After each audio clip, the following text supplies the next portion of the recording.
After seeing so many comments from you all about your near-death experiences and general interest in the phenomena, I wanted to make a video covering some of the accounts and theories that are out there. So I've been doing a lot of research on everything out there, and there's just so much to cover, so I thought it would be good to throw it all into an iceberg, since so many of you enjoyed that format last time.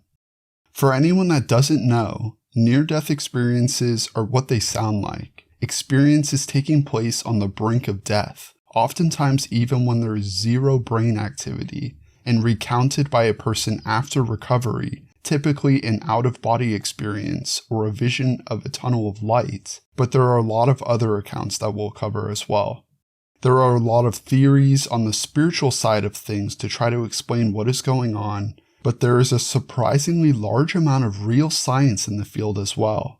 So we're going to be exploring the entire magnificent landscape of what these experiences might be telling us about our current existence and beyond. At the tip of the iceberg, we're going to start simple, with the doctors and scientists who've been carefully documenting these experiences for decades. Then we'll slowly wade deeper, exploring the more mysterious aspects, the ancient wisdom that's been whispering these same truths for thousands of years. And finally, we'll venture into the deepest waters and discuss some of the more obscure theories about what is going on with these NDEs and what it all might mean. Just a reminder that not everything is going to be something I myself believe to be true, as there are going to be some conflicting ideas. The point of the iceberg is to go through a bunch of ideas and accounts of NDEs by starting simple and growing increasingly obscure or out there. It's not about proving or disproving anything. It's about opening our hearts and minds to the possibilities that could completely transform how we understand ourselves, our purpose, and the incredible mystery of being alive. But real quick, if you like this type of content, please remember to like, subscribe, and hit the notification bell to make sure you don't miss a future video. If you would like to download the iceberg, which I made myself, go to my website, oculus.com, and remember to check out another channel I narrate for, called Folks of Yore. We just released a video on the brutal life of a medieval knight squire. Links are in the description.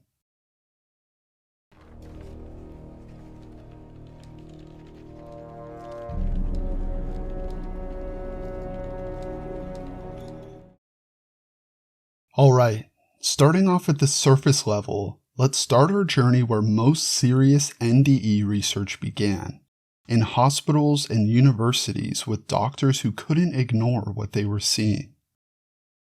First up, we have Dr. Raymond Moody, and his story is absolutely fascinating. In the early 1970s, Moody is a young psychiatrist who keeps hearing the most incredible stories from patients. People who had been declared clinically dead were coming back with these vivid, life-changing experiences, floating above their bodies, moving through tunnels of light, meeting deceased relatives. Now, any other doctor might have just written these off as hallucinations or brain chemistry gone wonky, but Moody was different. He started collecting these stories systematically, interviewing hundreds of people, and what he discovered blew his mind. There were consistent patterns across all these accounts, regardless of the person's background, religion, or culture. In 1975, he published Life After Life, and literally overnight he created an entire field of study. He coined the term near-death experience because he needed language for something that had never been scientifically acknowledged before. Here's what makes Moody's work so groundbreaking.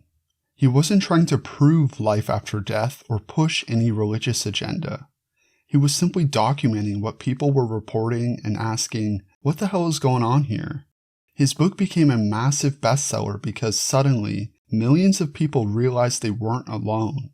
Others had experienced these same profound transformative encounters beyond death. Next on the iceberg is Dr. Bruce Greyson, who took everything Moody started and turned it into a rigorous academic science. Think of Greyson as the person who took NDE research from interesting stories to legitimate medical phenomenon. This University of Virginia psychiatrist has spent over 40 years studying thousands of cases, and his work appears in the most prestigious medical journals in the world. He created the Greyson NDE scale, which is basically a scientific litmus test for determining whether someone actually had a near-death experience versus just a vivid dream or hallucination. The scale measures 16 specific elements: out-of-body experiences, tunnel phenomena, encounters with beings of light, life reviews, and so on. You need to score a certain number of points to qualify as having had a genuine NDE. This means we can now distinguish between someone who had a weird dream while unconscious and someone who experienced something that fundamentally doesn't fit our current understanding of consciousness. Greyson has documented cases where people accurately describe medical procedures they witnessed while clinically dead. Conversations happening in other rooms, even events occurring miles away. We're talking about consciousness operating independently of brain function, which according to mainstream neuroscience should be absolutely impossible. Next up is Dr. Pim van Lommel. He brought the hardcore rigor of cardiology to this field, and his research is mind-blowing. Van Lommel designed the most comprehensive prospective study ever conducted on NDEs. Here's how it worked. His team followed 344 cardiac arrest survivors across multiple hospitals. They interviewed every single patient about whether they remembered anything during their cardiac arrest. What they found challenges everything we think we know about consciousness. About 18% of patients reported some memory of the time they were clinically dead, and 12% had full-blown near-death experiences. Van Lommel's study destroyed some of the most common skeptical explanations. One is, are NDEs due to a lack of oxygen? But his research showed that patients with identical oxygen levels had completely different experiences. Another is, are NDEs a byproduct of some medication? He found that some had NDEs and others didn't, despite receiving the same drugs. How about something going on with brain chemistry? Well, his research showed the experiences occurred during periods of flat EEG readings, when the brain showed no measurable activity. Van Lommel's conclusion was revolutionary. Consciousness doesn't appear to be produced by the brain. Instead, the brain might be more like a television set. It receives consciousness, but it doesn't create it. When the TV breaks down, the signal continues broadcasting. Next is Dr. Jeffrey Long. Dr. Jeffrey Long created the largest database of near-death experiences in human history. Through his Near-Death Experience Research Foundation, or NDERF, Long has collected over 5,000 detailed accounts from people all over the world. Each account includes extensive questionnaires covering every aspect of the experience. What makes Long's work so powerful is the sheer scale and consistency of the data. When you have thousands of people from completely different backgrounds, all reporting remarkably similar experiences, you're looking at something that demands scientific attention. Long identified what he calls 9 lines of evidence that collectively suggests NDEs represent genuine encounters with some form of continued consciousness. These include the lucidity and life-changing nature of the experiences, accurate out-of-body observations, encounters with deceased relatives the person didn't know had died, experiences in young children who lack the cultural framework to construct such narratives, and cross-cultural consistency despite vastly different religious backgrounds. Next in this tier is life review, which is one of the most profound and consistent elements reported. Imagine every moment of your life playing out simultaneously. Not like watching a movie, but experiencing every emotion, every impact you had on others, every choice and its consequences. People describe this as happening instantaneously, yet containing their entire lifetime of experience. They often report experiencing not just their own perspective, but the perspectives of everyone they interacted with. This experience is characterized by an awareness of the meaning and purpose of their life, as well as an understanding of how their actions have affected those around them. What's remarkable is how this transforms people. They come back with a completely different understanding of what matters in life. Career achievements seem trivial. Small acts of kindness become monumentally important. This isn't abstract philosophical change. We're talking about measurable personality shifts that last for decades. Next is beings of light. Beings of light represent another core phenomenon that transcends cultural and religious boundaries. People describe encountering entities that radiate unconditional love and wisdom. Sometimes these are recognized as deceased relatives or religious figures, but often they're simply described as beings of pure light and love. They are often described as having the form of a human, but their face is not visible due to being too bright. What's fascinating is how people struggle to find language for these encounters. They consistently report that these beings communicate without words, transmitting complex understanding instantaneously. The love they describe isn't romantic or familial. It's described as the love that underlies all existence, completely unconditional and transformative. Next is veridical out-of-body experiences, which are where NDE research gets really challenging for mainstream science. These are cases where people report leaving their bodies and witnessing events that are later verified as accurate. They describe floating above operating tables, observing medical procedures, sometimes even traveling to other locations and witnessing events happening there. The verification aspect is crucial. These aren't vague impressions or lucky guesses. We're talking about specific details, medical equipment used, conversations among staff, even objects placed in locations specifically designed to test out-of-body claims. When someone who is clinically unconscious accurately describes a surgical instrument that was only used briefly, or recalls a conversation that happened in another room, we're confronting something that challenges our fundamental assumptions about consciousness and perception. This is just the tip of the iceberg, but already we can see why these experiences have captured the attention of serious scientists. We're not dealing with simple hallucinations or wishful thinking. We're looking at consistent, measurable phenomenon that suggests consciousness might be far more mysterious and expansive than we ever imagined.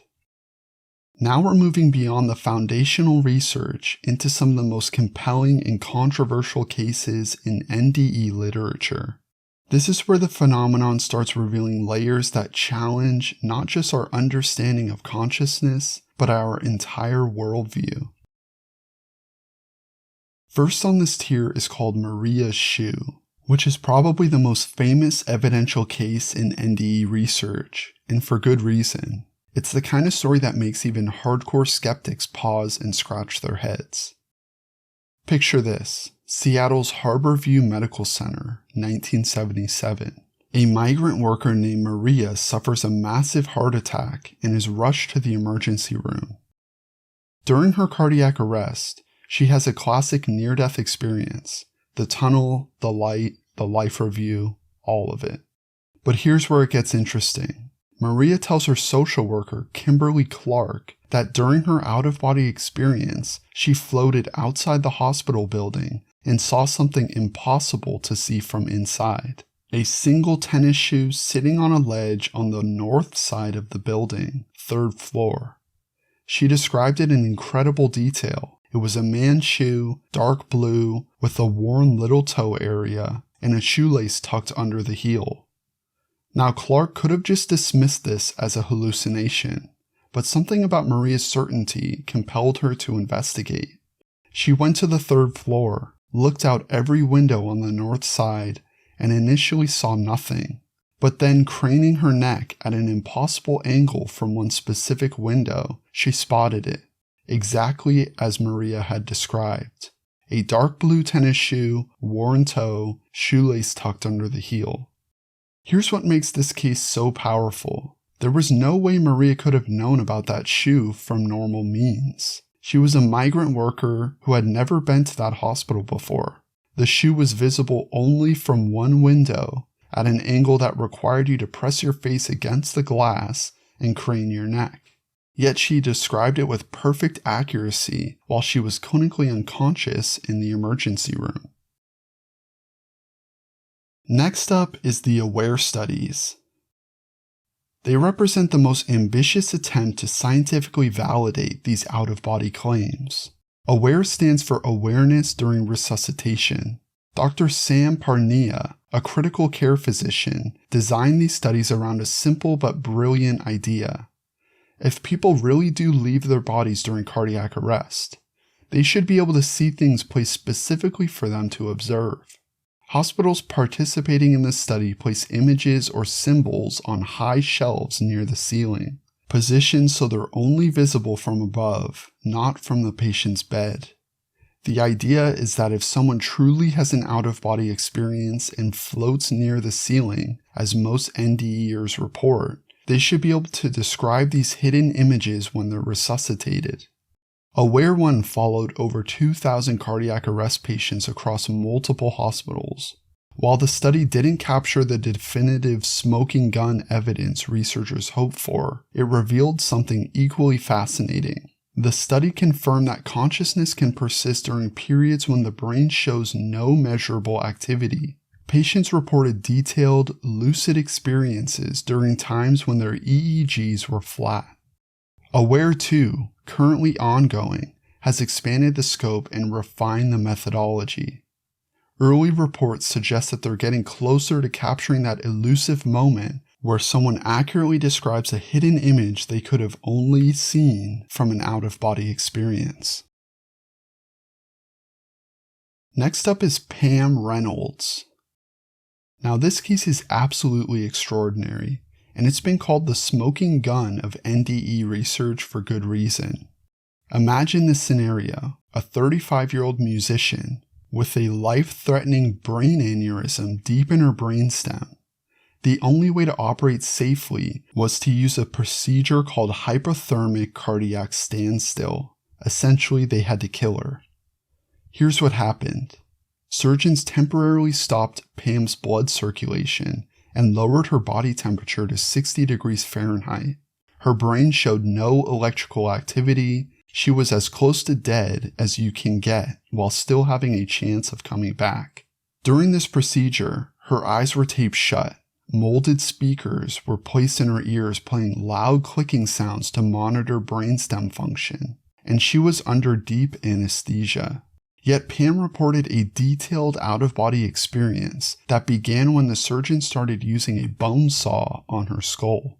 She described the saw looking like an electric toothbrush with different attachments, a description that puzzled her until the surgical team confirmed that yes, the Midas Rex bone saw does look exactly like that. She accurately described conversations between surgical team members, including a comment about her blood vessels being too small for the planned procedure. She described all of this happening during the period when she was in hypothermic cardiac standstill, when her brain was completely non-functional.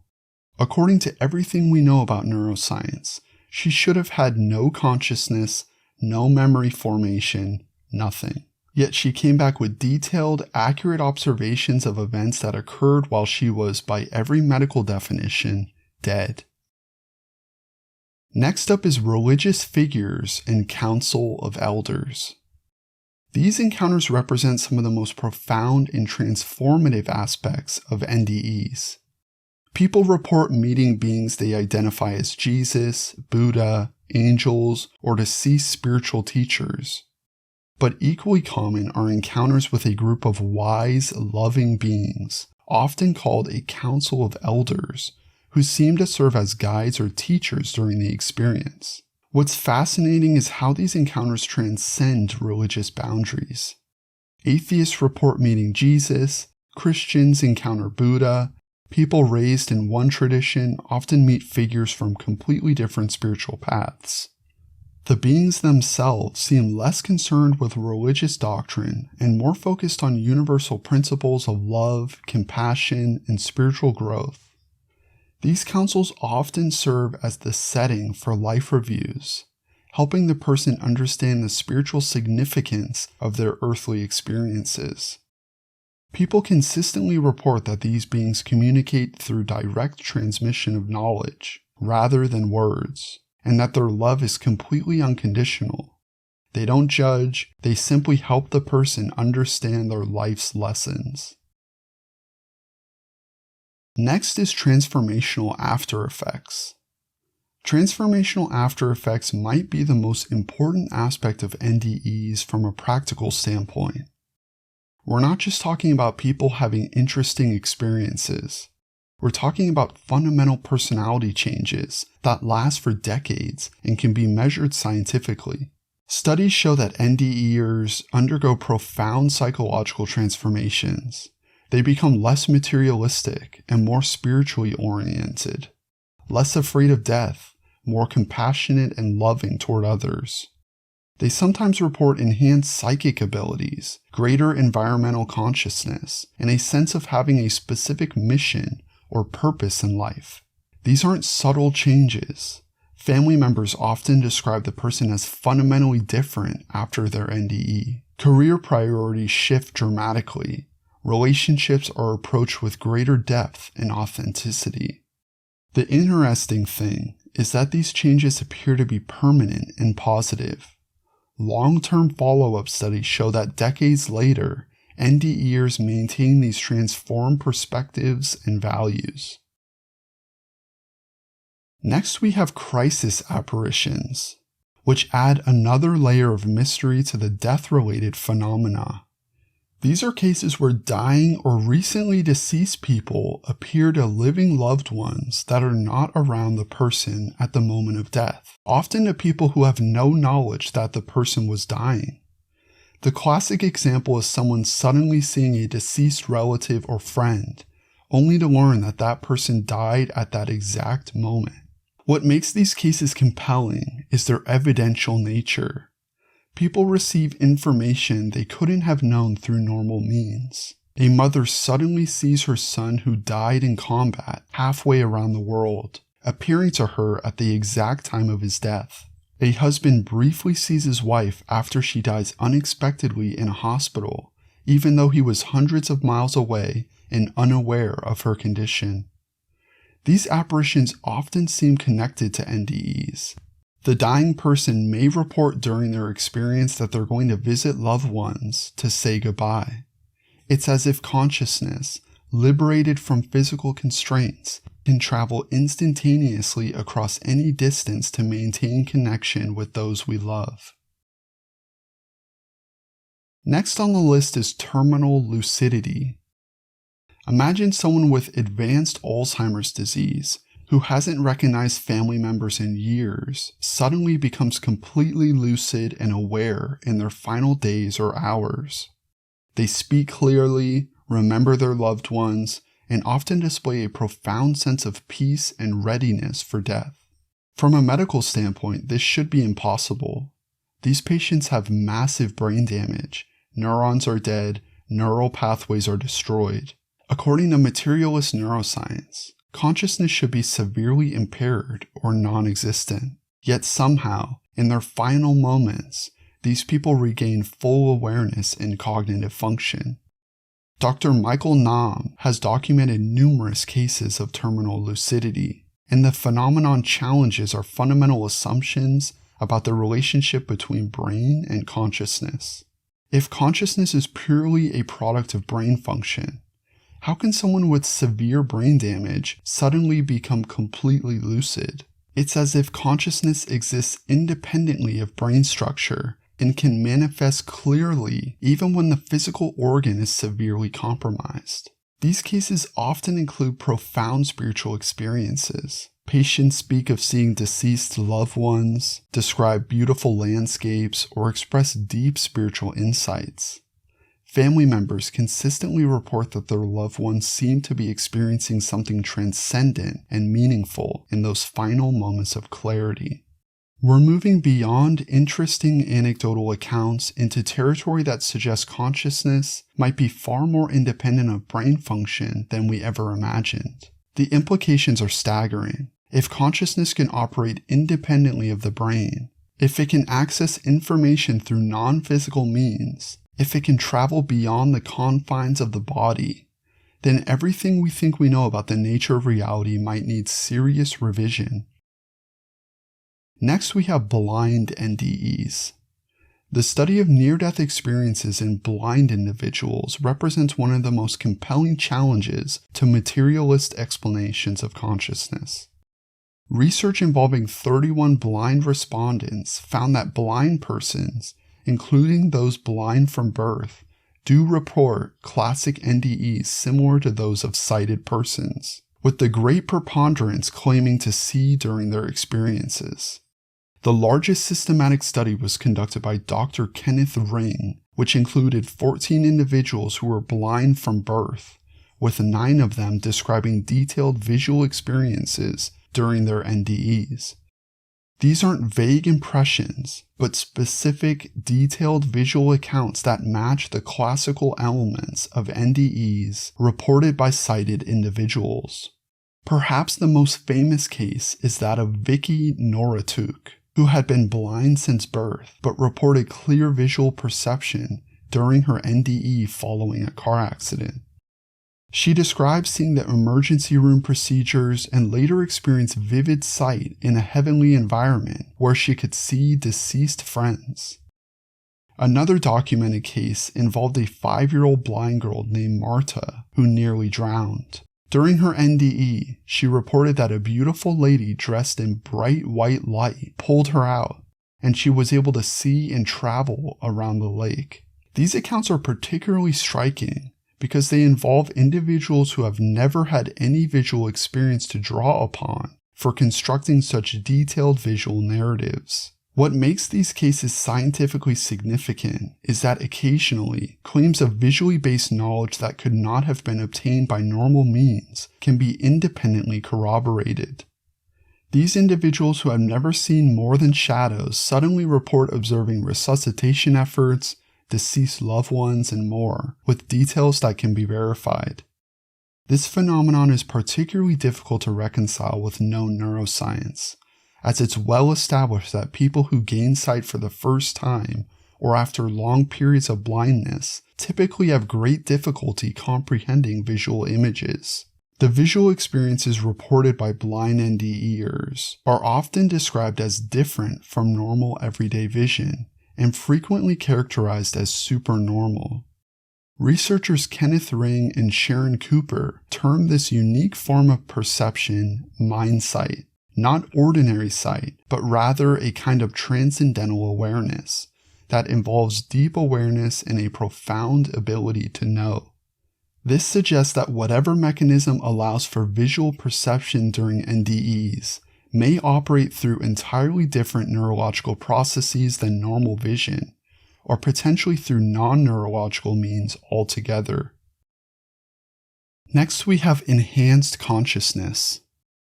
One of the most paradoxical aspects of NDEs is that experiencers consistently report not diminished consciousness during cardiac arrest, but enhanced consciousness. In a major survey of 1,122 NDEers, 74% indicated that they had more consciousness and alertness than normal during their experience, while only 5% reported less consciousness than normal. When asked to elaborate, NDEers commonly describe their consciousness during the experience as clear, more aware, and often associated with heightened awareness. From a medical standpoint, this enhanced consciousness occurs precisely at the time when it should be impossible. During cardiac arrest with ventricular fibrillation, well-established medical research shows that heart stoppage initiates the immediate and measurable elimination of upper brain activity within seconds, with cessation of lower brain activity occurring shortly afterward. Under adequate general anesthesia, it should not be possible to have lucid organized memory. And prior studies using EEG and functional imaging provide substantial evidence that the anesthetized brain should be unable to produce lucid memories. Yet NDEers occur even during surgery under general anesthesia, representing what researchers call medically inexplicable phenomena. The consistent accuracy of these enhanced conscious experiences challenges current neuroscientific models. The detailed life reviews show no unrealistic content and often include long-forgotten details that can be later confirmed. If NDEs were hallucinations or brain-based illusions, researchers would expect significant errors in hallucinatory features, but instead find remarkable consistency and accuracy. This suggests that whatever produces the enhanced consciousness during brain shutdown operates through mechanisms that current neuroscience cannot adequately explain, whether through unknown neurological processes or through consciousness operating independently of normal brain function. Next up is Elizabeth Crone and prophetic consciousness. Elizabeth Crone was struck by lightning in 1988, triggering a profound NDE that didn't just change her perspective, it apparently gave her the ability to see future events with stunning accuracy. We're not talking about vague predictions. Crone started having detailed visions of things that would happen months or years later. Natural disasters, technological developments, personal family events that would unfold exactly as she'd seen them. She describes these visions as completely different from normal thinking, arriving fully formed with an unmistakable quality of truth. What makes this so mind-bending is what it suggests about time and consciousness. If Crone really can access future information, then time isn't the linear highway we normally experience.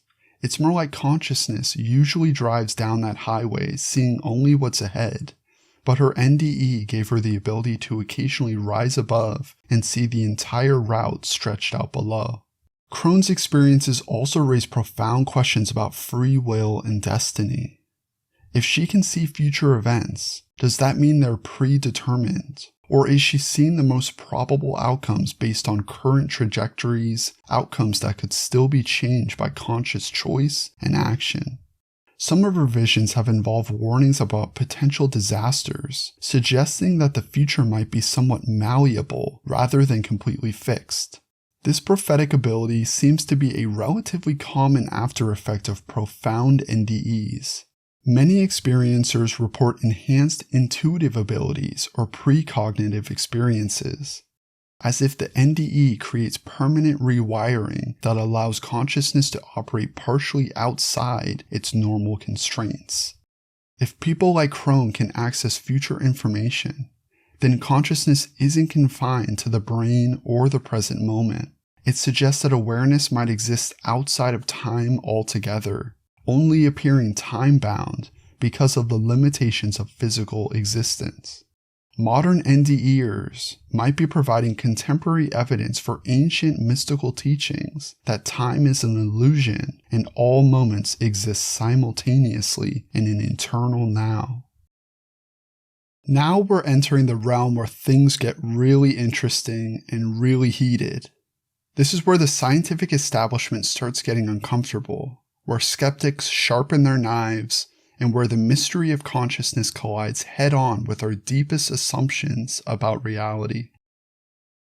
First in this tier is Susan Blackmore, who represents the intellectual heavyweight of NDE skepticism, and honestly her work is crucial for keeping the field honest. Blackmore isn't some closed-minded debunker. She's a consciousness researcher who actually had her own profound out-of-body experience as a student. But instead of becoming a true believer, she dedicated her career to finding scientific explanations for these phenomena.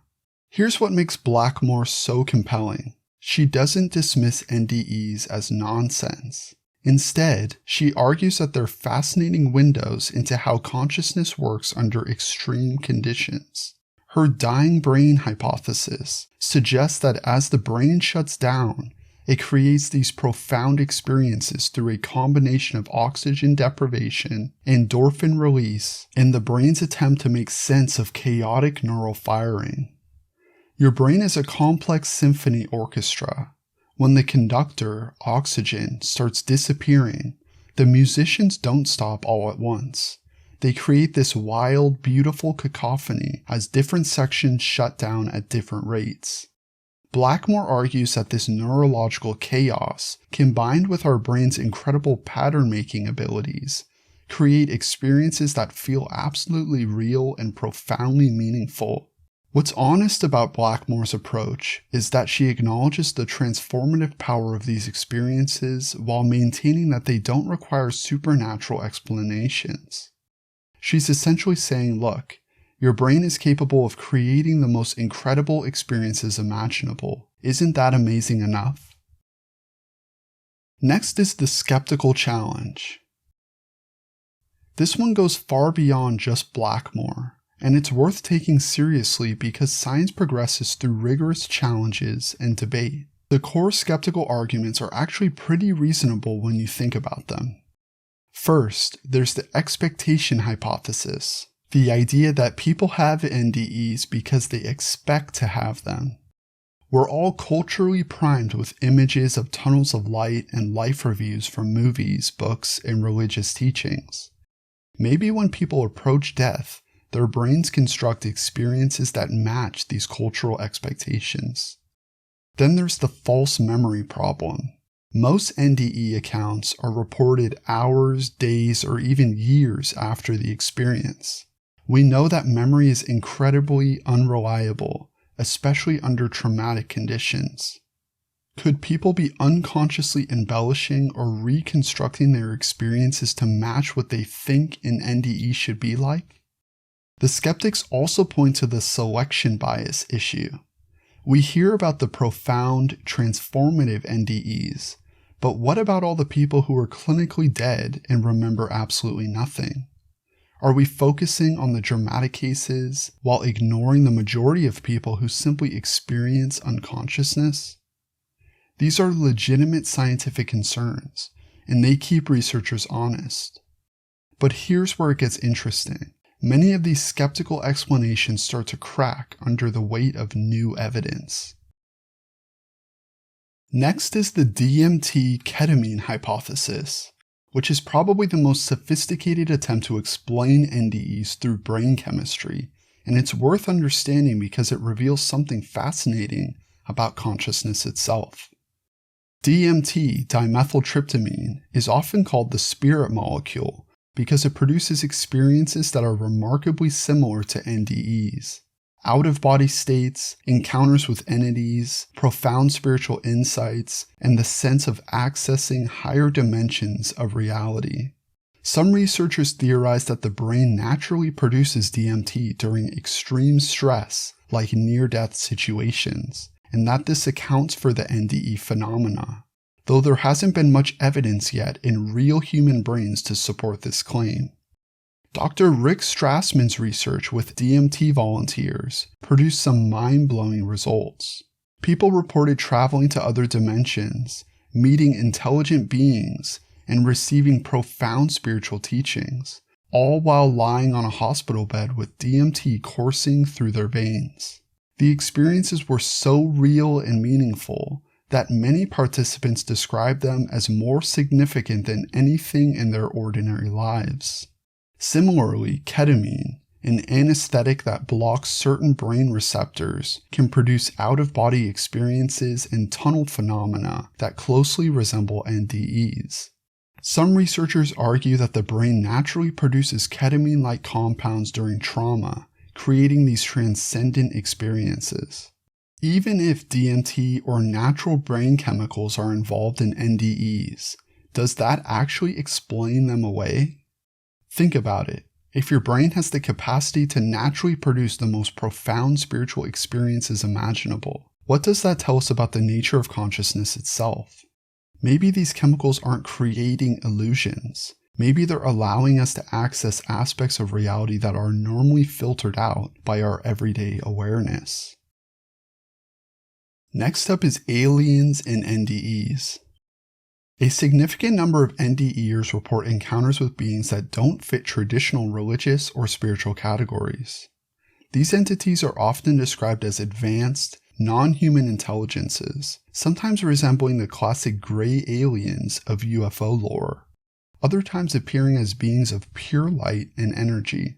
What's fascinating is that many of these reports come from people who have never shown any interest in UFOs or alien phenomena. They're often as surprised by these encounters as anyone else. The beings typically communicate telepathically, share advanced knowledge about the nature of reality, and seem to be involved in some kind of monitoring or guidance of human spiritual development. Some researchers have started exploring connections between NDE alien encounters and the broader UFO phenomenon. Could consciousness, when liberated from physical constraints, be encountering non-human intelligences that share our multidimensional reality? Or are these experiences tapping into archetypal patterns that represent our intuitive sense of higher intelligence and cosmic perspective? The really mind-bending possibility is that both NDEs and UFO encounters might be different aspects of the same phenomenon. Consciousness making contact with forms of intelligence that exist beyond our ordinary physical reality. Next up, we have past lives. Past lives emerging during NDEs adds yet another layer of mystery to an already complex phenomenon. Many experiencers report suddenly remembering previous lifetimes during their near-death experience. Not just vague impressions, but detailed memories of being other people in different historical periods. Dr. Ian Stevenson spent decades researching reincarnation cases, particularly in children who spontaneously remembered previous lives with verifiable details. While his work focused on natural past life memories rather than NDE-induced ones, it established a framework for understanding how consciousness might persist across multiple lifetimes. What's compelling about past life memories during NDEs is their specificity and emotional impact. People don't just remember being generic historical figures. They recall specific relationships, locations, and events that often carry deep emotional significance for understanding their current life circumstances. The memories frequently provide context for current relationships, fears, or talents that seem to come out of nowhere. Some experiencers report that their life review expands beyond their current lifetime to include multiple previous existences, creating a panoramic understanding of their soul's journey across time. If consciousness can carry memories across multiple lifetimes, then death becomes less of an ending and more of a transition between chapters in an ongoing story. Next is hellish NDEs, which represent perhaps the most challenging and least discussed aspect of near-death research. While the vast majority of NDEs are positive or transcendent, a small percentage of experiencers report frightening, disturbing, or genuinely hellish encounters. These aren't just bad dreams. They're profound, life-changing experiences that often involve encounters with hostile entities, landscapes of suffering, or overwhelming feelings of separation and despair. What makes them particularly puzzling is that they often happen to people who are just as spiritually oriented or morally upstanding as those who have blissful experiences. Dr. Nancy Evans Bush has spent years studying distressing NDEs, and her research reveals important patterns. Many hellish experiences seem to serve as profound wake-up calls, forcing people to confront aspects of themselves or their lives that needed attention. Others appear to be temporary states that transform into more positive experiences as the person moves through fear toward acceptance. Some researchers theorize that hellish NDEs might reflect the state of consciousness at the time of death. If someone dies in a state of guilt, fear, or spiritual confusion, their initial after-death experience might reflect that inner condition. The encouraging finding is that these experiences often seem to be temporary and ultimately serve a transformative purpose.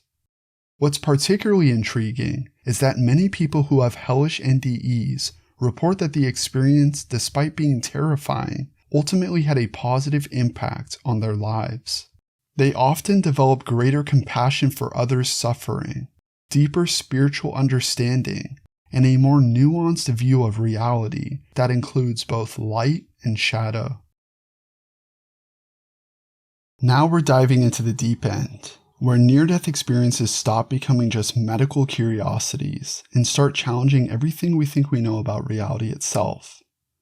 This is where brilliant minds have looked at the evidence and started to develop hypotheses for what is actually going on and what reality itself even is.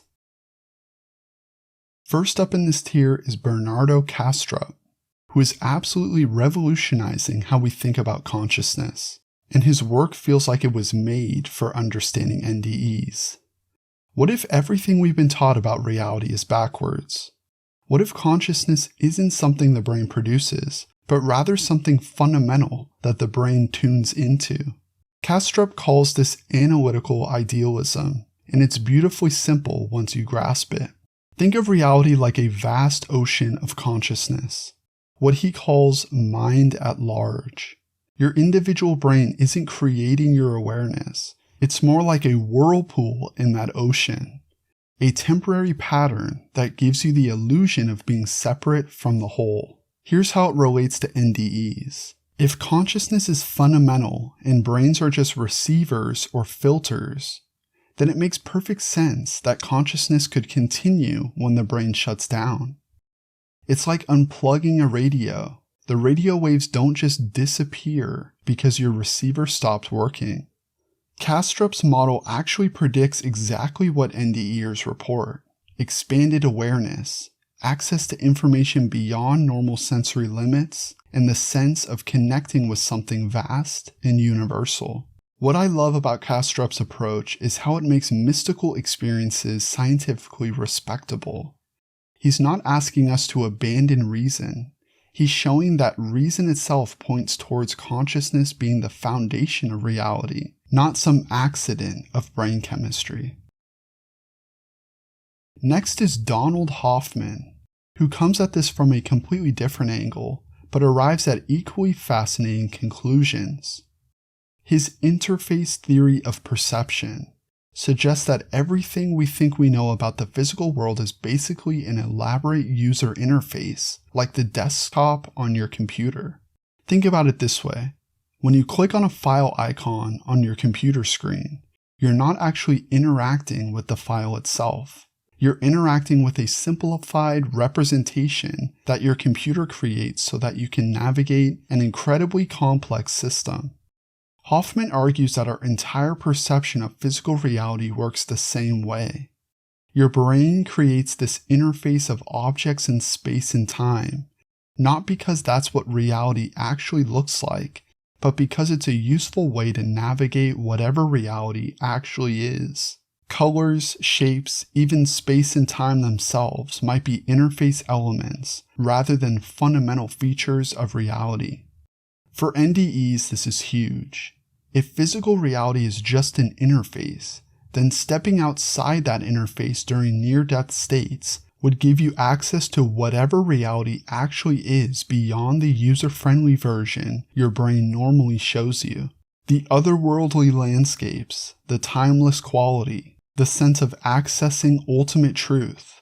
All of this makes perfect sense if NDEs represent consciousness operating outside its normal perceptual interface. Next in this tier is panpsychism, which is the idea that consciousness is a fundamental property of reality, like mass or electric charge, that exists at every level of existence. Just as every particle has mass, every particle might also have some basic form of experience or awareness. This doesn't mean electrons are sitting around having deep thoughts, but it suggests that consciousness exists as a basic feature of reality that becomes more complex as matter organizes into more sophisticated systems. A rock might have very, very little consciousness. A plant might have slightly more, an animal even more, and humans might represent consciousness that's become complex enough to recognize itself. For NDEs, panpsychism offers a beautiful framework. If consciousness is fundamental rather than emergent, then it makes perfect sense that it could continue when brain function ceases.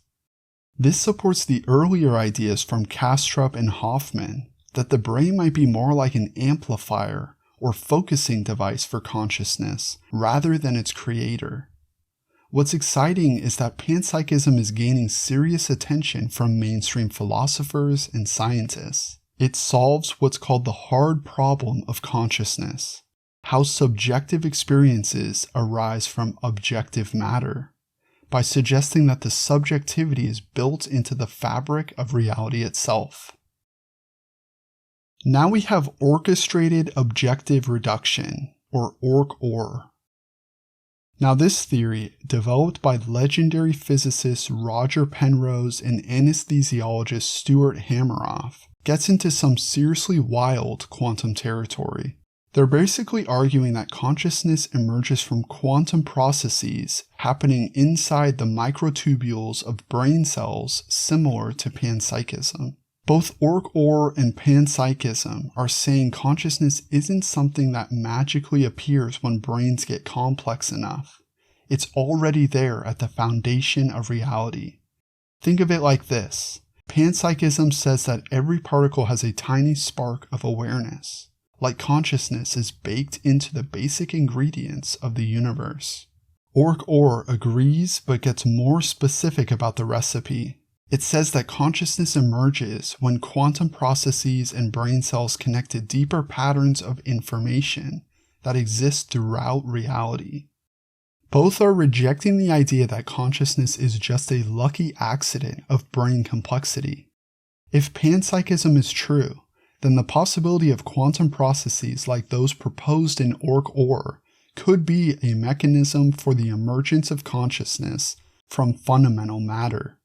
In other words, ORC-OR could be seen as a scientific proposal that fits within the broader philosophical framework of panpsychism.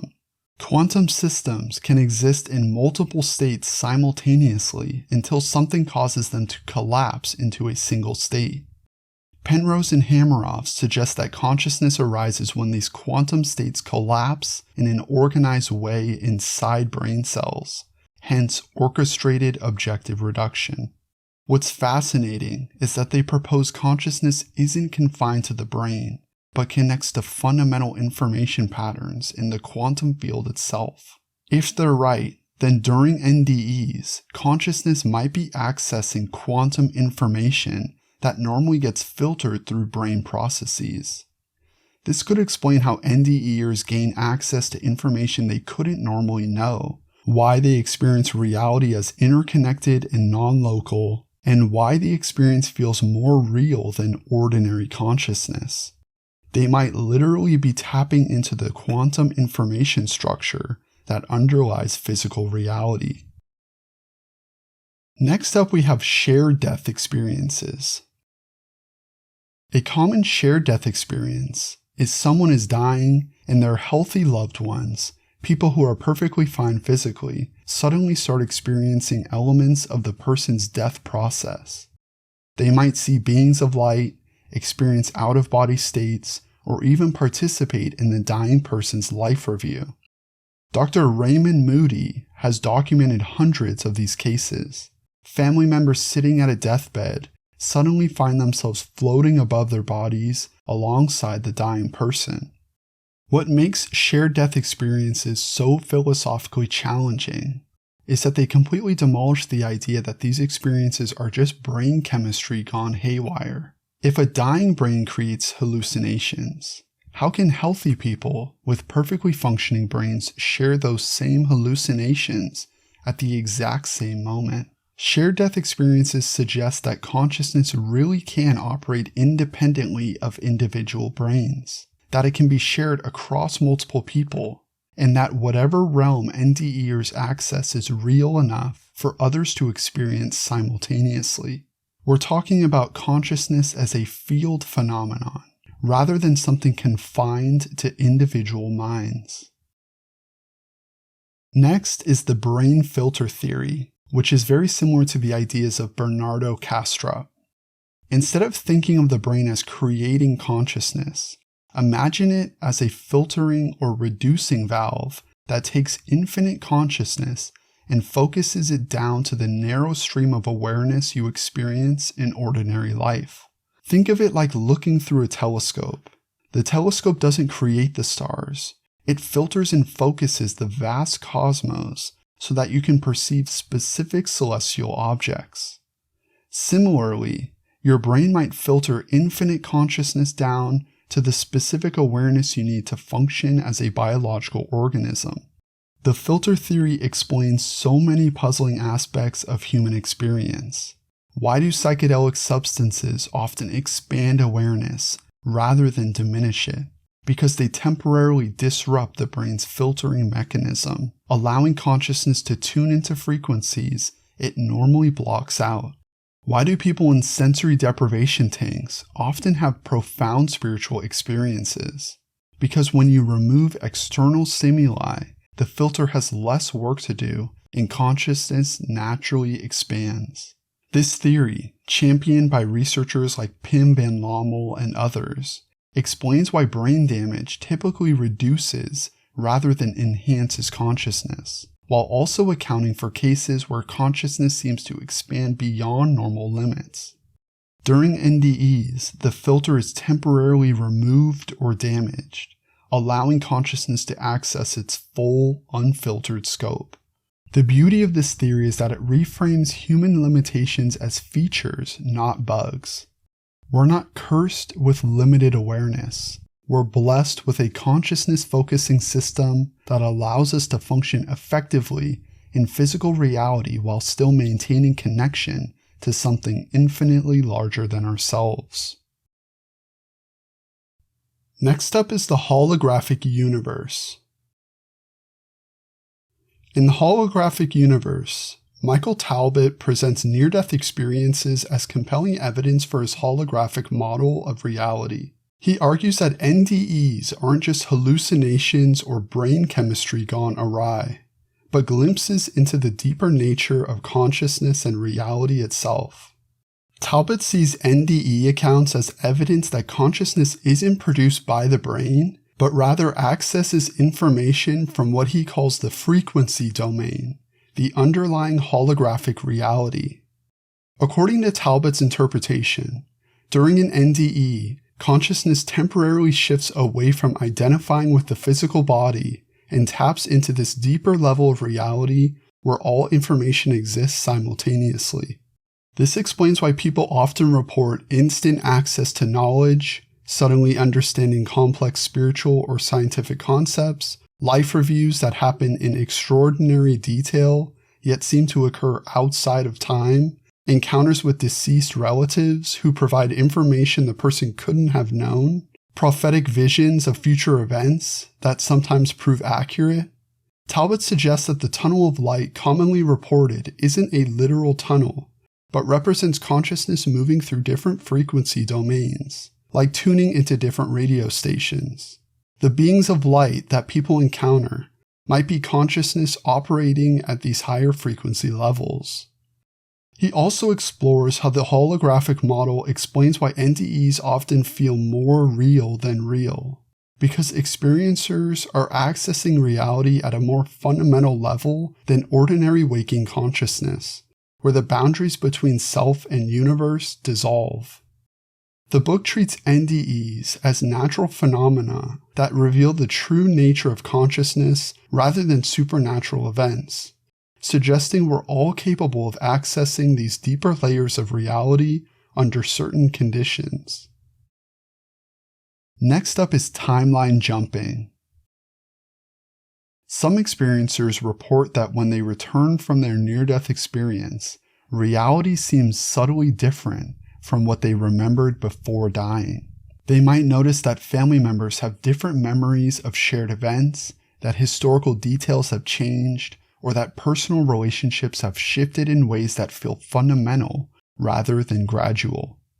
It's as if they've returned not just to life, but to a slightly different version of reality altogether.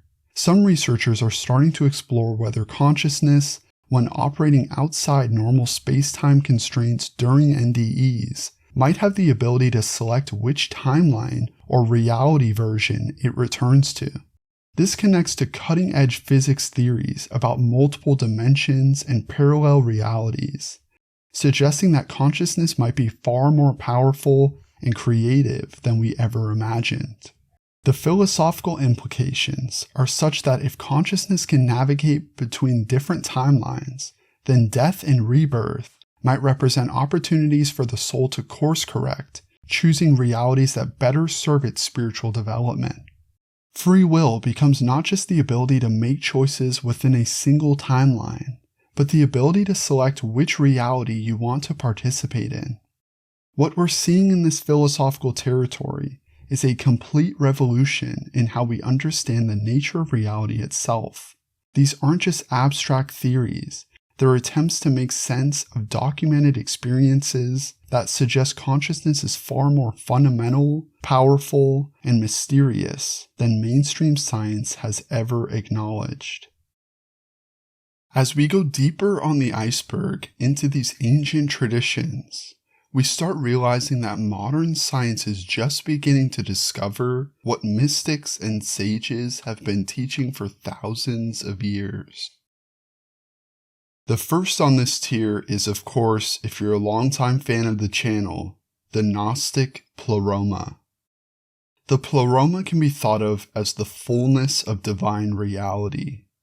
Imagine consciousness as an infinite ocean of pure being, love, and knowledge.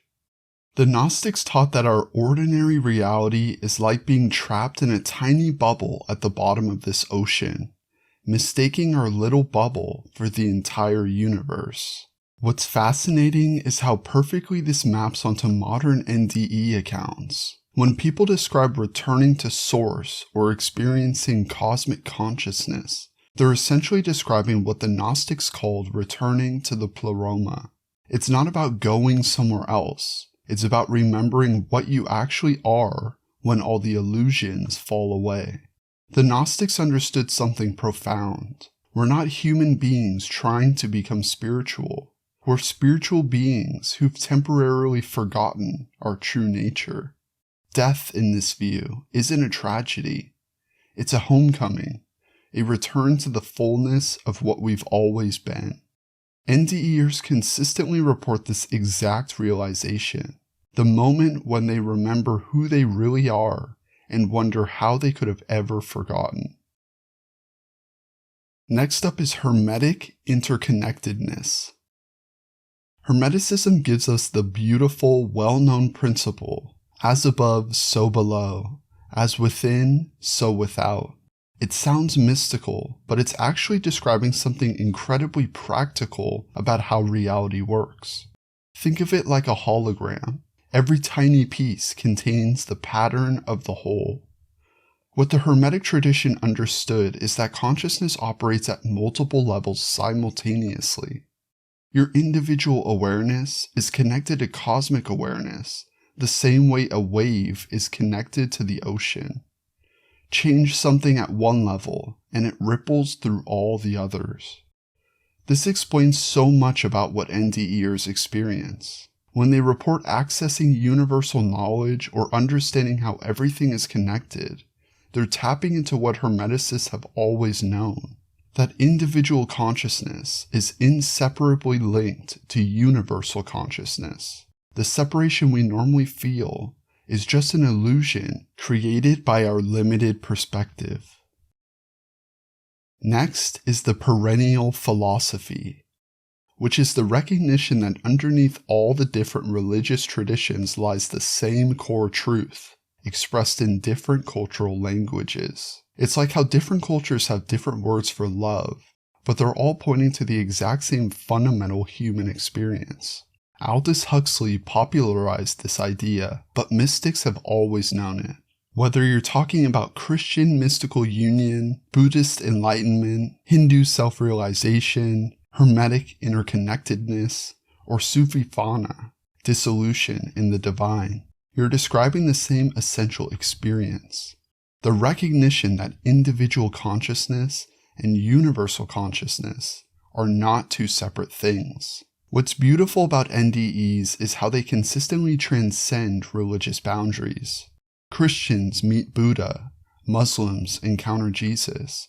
Atheists experience divine love, because at that level of reality, all the human categories and divisions simply don't apply.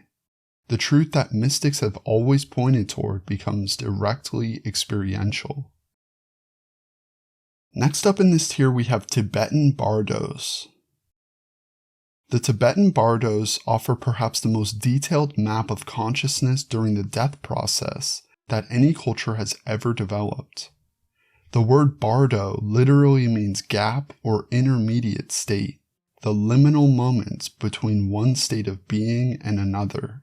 The Tibetan tradition describes three main Bardos: the Bardo of life, or ordinary waking consciousness, the Bardo of dying, the actual death process, and the Bardo of becoming, the period between death and rebirth.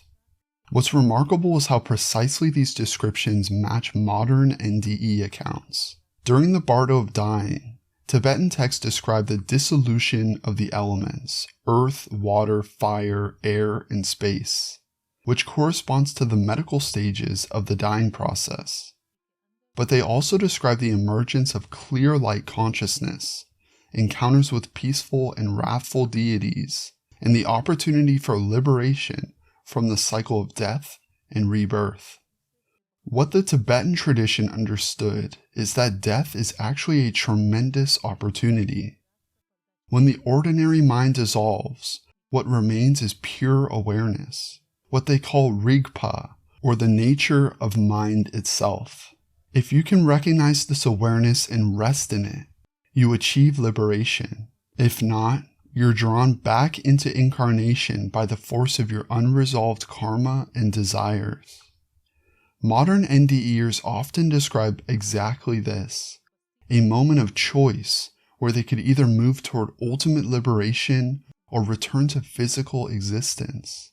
The Tibetan maps suggest that what we're seeing in NDEs is just the beginning of a much larger journey of consciousness through death and potential rebirth.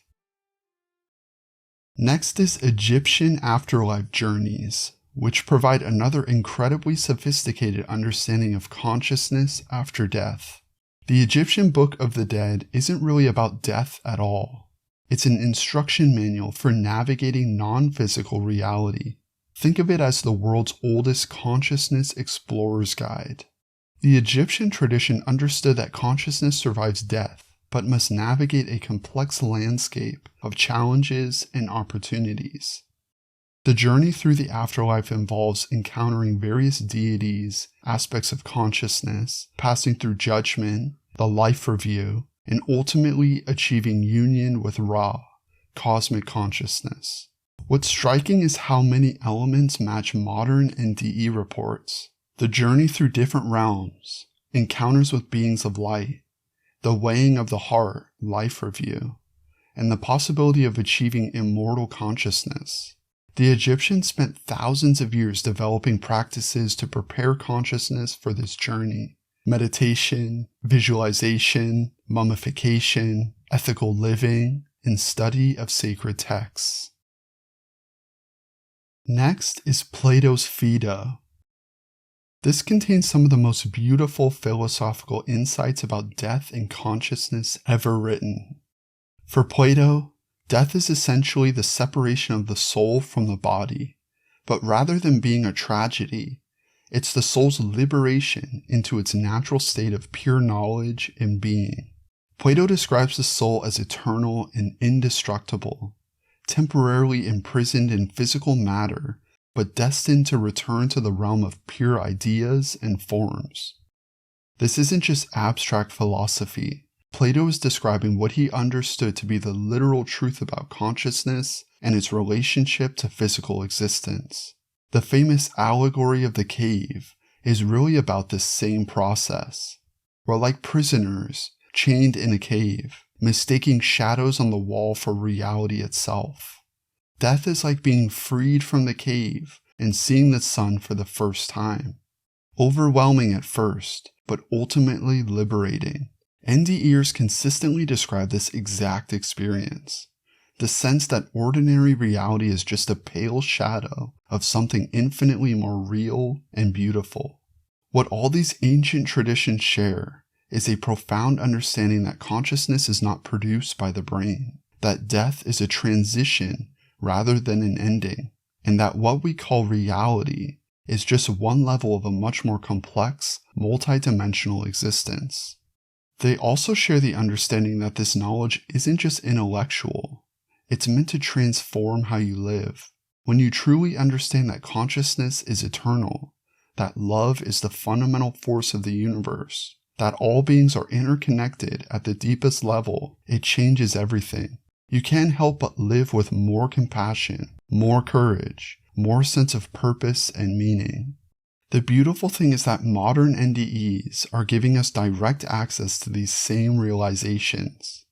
We don't have to take ancient teachings on faith. We have thousands of contemporary people who've experienced these truths directly and come back to tell us about them.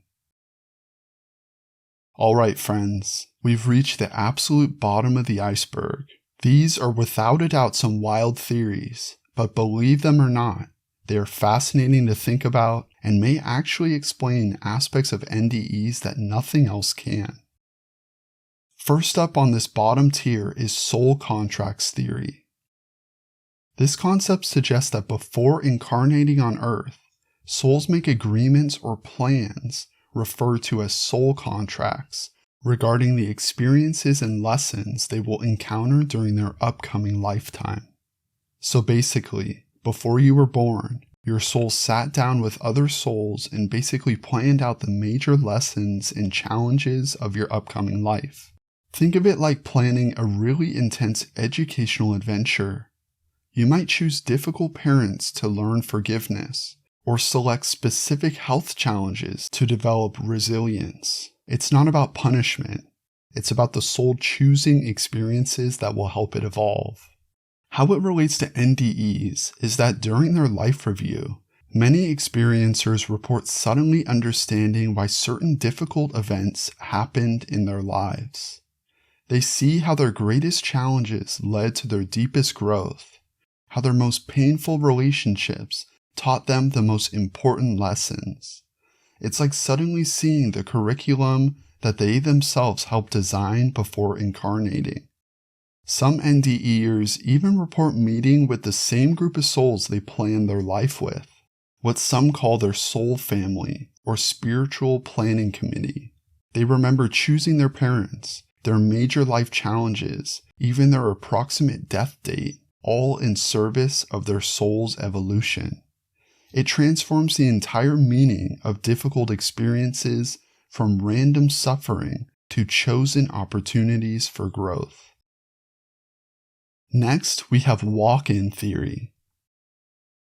This theory suggests that sometimes when someone has an NDE and chooses to return to life, the consciousness that comes back isn't exactly the same one that left. Instead, a different soul, one that's completed its previous incarnation and is ready for a new mission, steps into the body and continues the life. This sounds absolutely crazy until you hear stories from family members who insist that their loved ones came back from their NDE as a fundamentally different person, not just changed in perspective or values, but different in personality, interests, knowledge, and even basic preferences and abilities they'd never shown before. Walk-in theory suggests that some souls volunteer to complete another soul's life mission when the original soul is ready to move on to other dimensions of existence. It's like a cosmic favor between friends. Hey, I'm done with this lifetime's lessons, but there's still important work to be done. Would you be willing to step in and finish what I started? If this were true, it would mean that consciousness is far more fluid and transferable than we ever imagined. That individual identity might be less fixed than we assume, and that some NDEs represent actual exchanges of souls rather than the same person returning with expanded awareness. Next up is the silver cord. This is one of those phenomena that shows up so consistently in out-of-body experiences that is hard to dismiss, even if it makes zero sense from a materialist perspective. People report seeing a shimmering, ethereal cord connecting their consciousness to their physical body, like an energetic umbilical cord that keeps them tethered to life. The cord is often described as being made of light or energy, usually silver or golden in color, and capable of stretching infinitely without breaking. Many experiencers report that they intuitively understand that if this cord were severed, they couldn't return to their body. It would mean permanent death. What's fascinating is how this shows up across cultures and throughout history. Ancient traditions speak of the silver cord. Modern astral projectors report seeing it, and NDEs consistently describe the same phenomenon. It suggests that consciousness really does maintain some kind of energetic connection to the physical body during out-of-body states. From a practical standpoint, the silver cord might explain how consciousness can travel vast distances during NDEs while maintaining the ability to return to the body. It's like having a cosmic lifeline that ensures you don't get lost in the vast expanses of non-physical reality. Next is the Akashic Records. The Akashic Records represent one of the most beautiful and practical concepts in the entire spectrum of consciousness exploration. Imagine a cosmic library that contains the complete history of every soul's journey through all of its incarnations. Every thought, every emotion, every experience, every lesson learned across countless lifetimes. This isn't just an ancient mystical speculation. Many NDEs report accessing exactly this kind of universal database during their experience. They suddenly have access to information about their past lives, their soul's purpose, the spiritual lessons they're here to learn, and even glimpses of potential future scenarios based on the choices they might make. Think of the Akashic Records like the ultimate cloud storage system for consciousness. Every experience you've ever had, every relationship you've formed, every challenge you've overcome gets stored in this cosmic database. During NDEs, when consciousness expands beyond normal limitations, what if people can suddenly access this vast reservoir of information? What makes this so practical is that many experiencers return with specific guidance about their life purpose, relationships, and spiritual development. They've literally accessed their soul's user manual and can now live with greater clarity and intention. It transforms life from a series of random events into a meaningful curriculum designed for spiritual growth. Next up is simulation theory.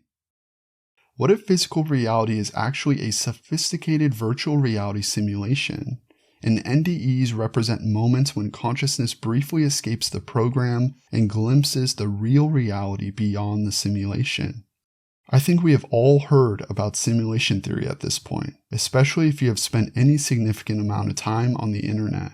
Think about how realistic video games have become, how convincing virtual reality can be. Now imagine technology millions of years more advanced than ours.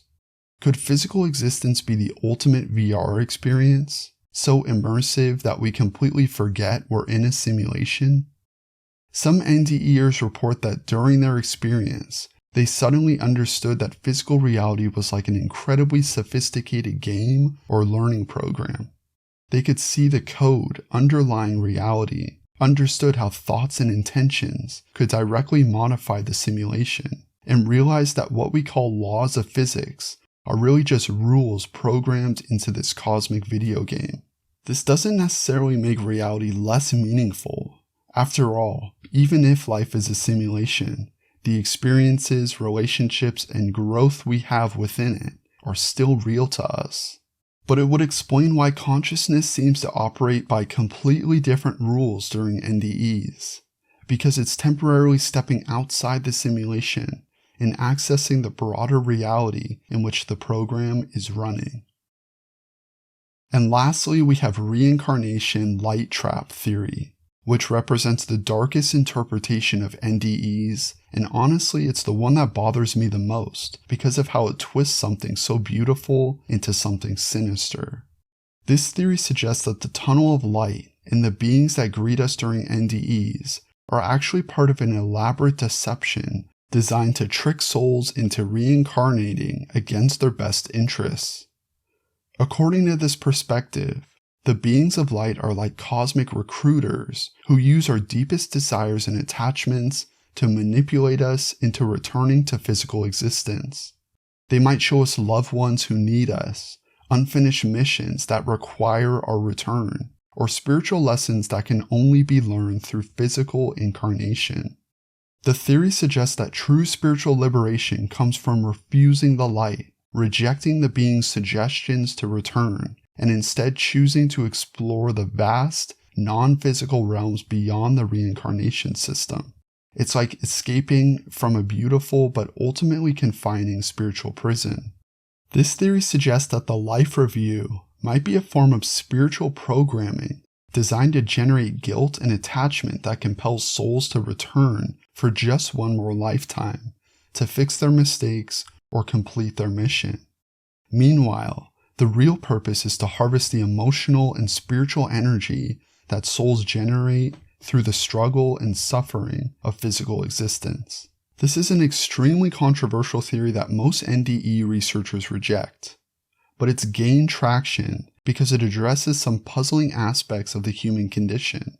Why is there so much suffering on Earth? Why do advanced souls often seem to have the most difficult lives? Why do we seem to forget our spiritual nature so completely when we incarnate? It's very similar to the Gnostic idea of the material world being a trap ruled by archons, and the only way of escaping and returning to the pleroma is through achieving gnosis, or the recognition of our divine spark within. Otherwise, you return back to the material world reincarnated. Now I have to say, this theory feels fundamentally at odds with the transformative love and wisdom that most NDEers report experiencing. The vast majority of people who encounter these beings describe feeling more loved and understood than ever before in their lives.